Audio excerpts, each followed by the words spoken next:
So hello everyone, कैसे हैं आप सब लोग। मेरा नाम है दीपक और आप सभी का स्वागत है दीपक ग्राफिक हिंदी यूट्यूब चैनल पे। सो ये है chapter number 37 and chapter number 36 में हमने बात की थी ब्लेंडर के मटेरियल सेक्शन के बारे में, जिसमें मैंने आपको बताया था कि आप कैसे ब्लेंडर में मटेरियल्स को यूज़ कर सकते हैं, कैसे आप एक ही ऑब्जेक्ट में मल्टीपल मटेरियल्स डाल सकते हैं, क्या क्या प्रॉपर्टीज़ होती हैं, कैसे कैसे ऑब्जेक्ट और डेटा को लिंक कर सकते हैं, जिसमें मैंने आपको पूरा डिटेल में बताया है। सो अगर अभी तक आपने वीडियो नहीं देखी तो जाइए उस वीडियो को देखिए, एंड अगर आपको वीडियो पसंद आती है तो उस वीडियो को लाइक कीजिएगा, मेरे चैनल को सब्सक्राइब कीजिएगा एंड ज़्यादा लोगों के साथ से शेयर कीजिएगा। एंड इस वीडियो में हम बात करने वाले हैं आप कैसे ब्लेंडर में किसी टेक्सचर को कॉल कर सकते हैं, मींस कैसे आप किसी भी एक इमेज को ब्लेंडर में ला सकते हैं, एंड फिर उसके बाद हमें क्या क्या चीज़ों की ज़रूरत होती है उसके बारे में हम डिस्कस करेंगे, और क्या क्या तरीके हैं ब्लेंडर में इमेज को लाने के। ओके, तो चलिए शुरू करते हैं। तो यहाँ पे आप देख सकते हैं मेरे पास एक स्पेयर है जिसपे मैंने एक ब्रिक का टेक्सचर लगा रखा है, एंड अगर मैं इसकी फ़ाइल आपको दिखाऊं तो ये है वो बेसिकली फ़ाइल।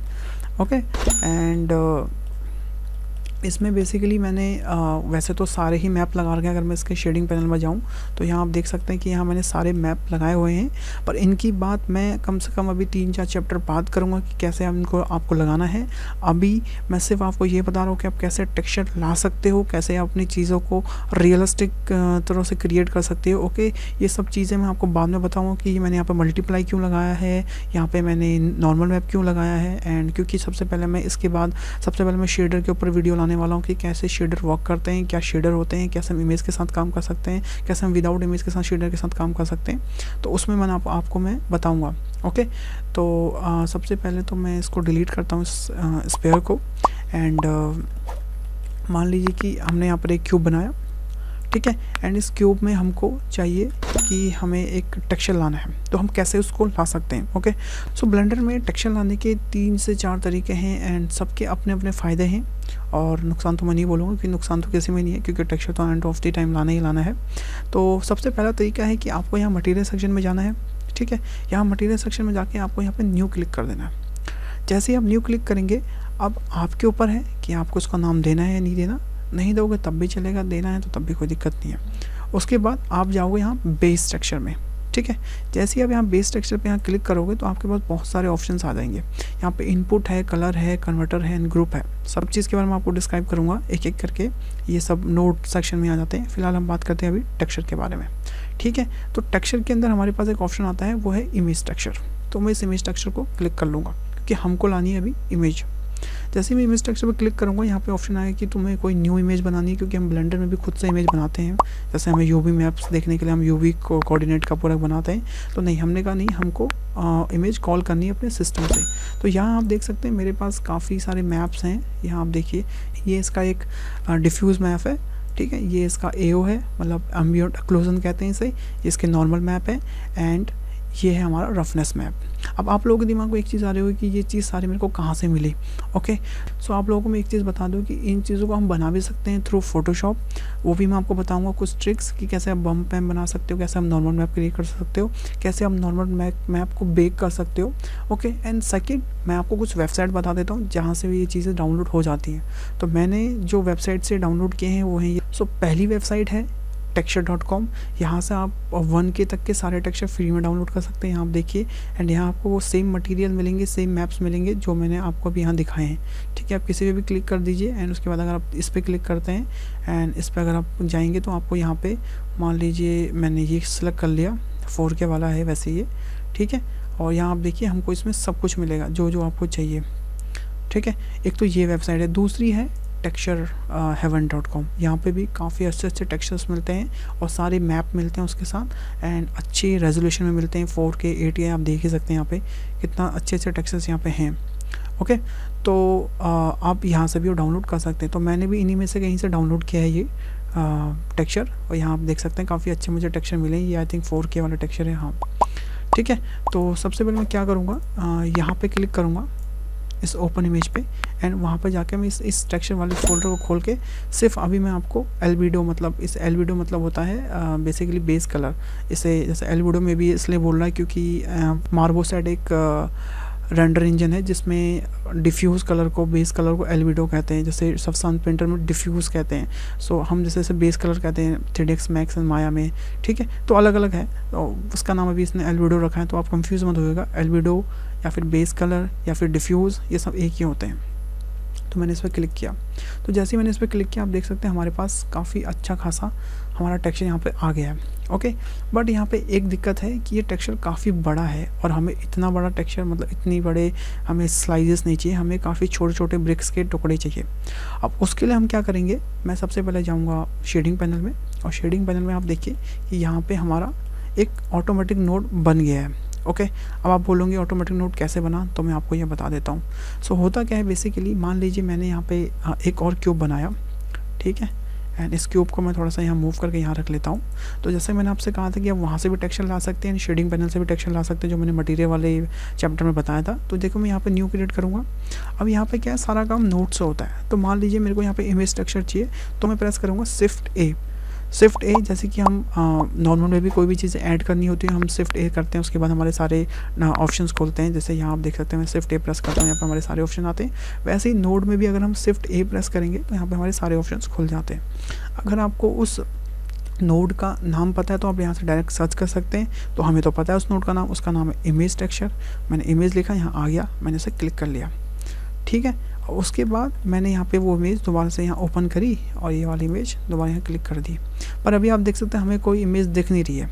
तो क्या है, हमको इस कलर नोड से क्लिक चेक करना हो। उसके बाद देखिए जो चीज़ इसमें हो रही थी वो चीज़ सेम इसमें भी हो गई। तो आप कंफ्यूज मत होइए ये नोड कैसे क्रिएट हुई, ये नोड ऐसे क्रिएट हुए। आप मैनुअली भी कर सकते हैं, नहीं तो आप यहाँ से करेंगे मटेरियल से तो ज़्यादा इजी रहता है, आपको ये नोड ऐसे अटैच नहीं करने पड़ेंगे। इसलिए मैंने मटेरियल वाले सेक्शन में बोला भी था कि काफ़ी हैंडी हो जाता है, कभी कभार हमें नोट्स ऐड करने की ज़रूरत नहीं पड़ती। ओके, तो फिलहाल के लिए मैं इसे डिलीट कर रहा हूँ और इस क्यूब को भी डिलीट कर दिया मैंने। ओके, देन हम यहाँ आ गए, हमारे पास ये है एक मटेरियल का पूरा नोड है, ठीक है। ये मटेरियल आउटपुट है जिससे हमारा आउटपुट दिखता है। अगर ये इससे नहीं अटैच होगा तो ये ब्लैक दिखेगा बिल्कुल। तो मेक श्योर कि मटेरियल आउटपुट हमेशा इससे जुड़ा होना चाहिए। अब इसकी जो स्केल की प्रॉब्लम है वो हम कैसे ठीक कर सकते हैं, ठीक है। यहाँ पे हमारे पास ऐसा कोई ऑप्शन नहीं होता जिससे हम कर सकते हैं, तो हमें ये नोड में आके करना होता है। कैसे, तो मैं आपको दिखाता हूँ। आपको यहाँ पे इस पर क्लिक करना होगा, इसको आपको प्रेस करना होगा कंट्रोल टी। जैसे ही आप कंट्रोल टी प्रेस करेंगे हमारे पास एक मैपिंग नोड एंड एक टेक्सचर कोऑर्डिनेट ऑटोमेटिक आ जाएगा। ओके, एंड ये अगर शॉर्टकट की आपकी इसमें काम नहीं कर रही तो मैं बता देता हूँ ये कैसे काम करेगी। आपको जाना है एडिट प्रेफरेंस, यहाँ पे एक एड ऑन होता है ब्लेंडर का डिफ़ॉल्ट एड ऑन, उसे कहते हैं नोड रेंगुलर, ठीक है। ये रहा वो नोड रेंगुलर, इसे यहाँ से आप इनेबल कर लें। जैसे आप इनेबल करेंगे जो भी शॉर्टकट कीज़ मैं यहाँ पे यूज़ कर रहा हूँ आपके इसमें भी यूज़ होने लग जाएंगी। ओके, सो अभी आप देख सकते हैं जैसे हमने यहाँ मैपिंग नोड डाला तो हमारे पास कुछ मैपिंग नोड के कुछ आ गए ऑप्शन आ रहे हैं। जैसे ये लोकेशन है, रोटेशन है, स्केल है, ठीक है। तो ये लोकेशन बेसिकली इस टेक्सचर की लोकेशन है, ये रोटेशन है और ये स्केल है। तो हमको इस टाइम इसको स्केल करना है, वो हमें स्केल बेसिकली हमें अपना टेक्सचर छोटा करना है, मतलब हमें इसे स्केल करना पड़ेगा। ओके, तो हम क्या करेंगे, यहाँ पे हम कर देते हैं 3 3 3 और देखिए हमारा टेक्सचर काफ़ी अच्छे से अब दिख रहा है, मतलब सारे जितने भी ब्रिक्स हैं अब हमारे अच्छे से दिख रहे हैं। ओके, अगर आपको और छोटा करना है आप यहाँ कर सकते हैं 4 4 4, वो सारा हो जाएगा। ओके, यहाँ से ये है कि अगर आपको टेक्सचर रोटेट करना है यहाँ से किसी भी डायरेक्शन में आप अपना टेक्सचर रोटेट कर सकते हैं। आपको ऐसे रोटेट करना है आप ऐसे रोटेट कर सकते हैं। अगर आपको जी में रोटेट करना है आप जी में रोटेट कर सकते हैं। ओके, अब यहाँ पे आप लोगों के मन में क्वेश्चन आ रहा होगा कि ये क्या चीज़ है और ये यहाँ पे यूवी के साथ ही क्यों अटैच है, मतलब तो मैं आपको बता देता हूँ उसका मतलब क्या है। सो बेसिकली क्या है कि प्रीवियस चैप्टर मैंने आपको बताया था, जब मैं आपको क्यूब वगैरह एंड नॉर्मल ऑब्जेक्ट ऐड करना सिखा रहा था, कि हमारे पास जब भी हम कोई एक क्यूब ऐड करते हैं या फिर कोई भी बाय डिफ़ॉल्ट ऑब्जेक्ट ऐड करते हैं जो हमारे प्रिमिटिव होते हैं उसमें यूवी ऑटोमेटिक आता है, ठीक है। तो अगर मैं इसके यूवी रीडिंग सेक्शन में जाऊँ तो यहाँ देखिए इसके यूवीज़ परफेक्टली खुले हैं, इसलिए हमारा ये बॉक्स में टेक्सचर भी बहुत अच्छे से विदाउट किसी सीम ऐड हो गया है। ओके, तो ये यहाँ पे क्या काम करता है, बेसिकली इसने अभी यूवी के थ्रू लिया है तो इसलिए हमारा टेक्सचर ओके है। कभी कभी क्या होता है हम प्रोसीजरल करते हैं तो हमें यूवी की ज़रूरत नहीं पड़ती। प्रोसीजर मतलब होता है सब कुछ नोड बेस होता है, ठीक है, उसे प्रोसीजरल कहते हैं। मतलब उसमें हमें कोई इमेज टेक्सचर की ज़रूरत ही नहीं होती, हम सारा प्रोसीजरली ब्रिक टेक्सचर बना लेते हैं, जो भी सब कुछ है इफेक्ट सारे नोड से बनते हैं, तो उसमें हम यूवी यूज़ नहीं करते।